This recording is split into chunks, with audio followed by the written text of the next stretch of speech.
Real Madrid has adopted a classic positional approach with players in 5 different lanes, as the deep playmaking duties are transferred to their technical centre backs. The idea is simple: use rational space occupation to pin the opposition block and offer multiple passing options to the ball playing centre backs. Defenders like Hausen thrives in this new setup with his line breaking passes. When you look closely, Alonso wants everyone to be connected. Here the narrow fullback intends to manipulate the midfield line. Now we have a temporary overload on the left back, and a ball playing centre back like Hausen can easily exploit this momentary pressing dilemma.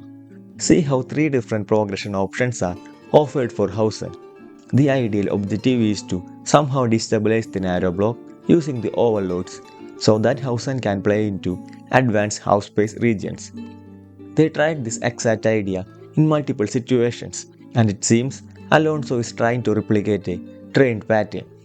However, it worked only once and can be more effective if the centre back can make an extra pass. If the first pass is played to the interior midfielder, then the opposition midfielders can be manipulated. Now the blockers can be dragged away so that a clear passing lane is open to release the runner.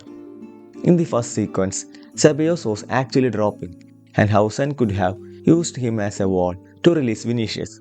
These are the minute details that can make it more effective. Anyhow, it's clear that the system creates a hot zone to threaten the opposition, and it's up to the individual player to use his technical quality to utilize this tactical advantage. Even if opposition counters this pattern by staying compact, Madrid has an alternative.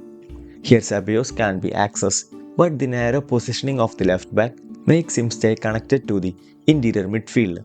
The shorter distance makes the attack quicker, and the opposition won't be able to shift their block in time. In a conventional setup, the left back would be wide, making it easier for the opposition to reorganize. Here the same player that the opposition was trying to block is access, and it's actually a great attacking opportunity. But it was a poor pass from left back, and Ceballos couldn't do anything other than to play wide. Now imagine what would happen if a player like Pedri received a neat pass in this situation.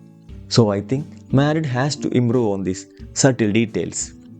Though the opposition managed to stay compact in many situations, Madrid ultimately scored a goal from this idea. Vinicius and Mbappe created that 2v1. Now the deep playmaker can easily use this overload to release a runner. A variation to this structure is the use of double strikers. Now we have a midfield 3, and it automatically creates a 3 ways to overload against the opposition center midfielders. Here again, look at the positioning of the far side fullback. The narrow positioning is manipulating the midfield line, similar to the first sequence. The wide midfielder is dragged towards the fullback, and it makes the half space midfielder free, as both center midfielders are already pinned. Now it's up to the individual player to exploit this tactical advantage, and it really suits the profile of Hausen, who has good vision and technique. Here again, the narrow positioning ensures everyone is connected, and Güler can easily find his right back to retain possession. We saw the same structure in the first sequence, where Alonso had the same intention of keeping everyone connected.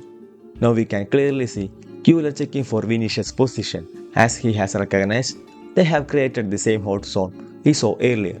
In that sequence, it was Mbappe, Vinicius, and the left midfielder Ceballos. But now it's replaced by right midfielder Güler. Here Trent utilized this systemic advantage, and it could have been a great chance if Vinicius played a grounded through ball. The profiling of Ceballos and Güler is good in this midfield 3 setup, as both are decent in half spaces. This pocket positioning will automatically drag a defender out of position, and Ceballos' technical ability can be used to evade the pressure. Most importantly, this qualitative superiority can be fully utilized if he is provided a runner. In a different scenario, Vinicius offered that run, and Ceballos made a decent through ball. Here things would have been different if Vinicius made that inside movement we saw in the first sequence. The centre back is totally out of position, and the isolated fullback will definitely struggle to defend a disguised pass from Ceballos to a running winger like Vinicius. See how good Güler can be in these tight pockets.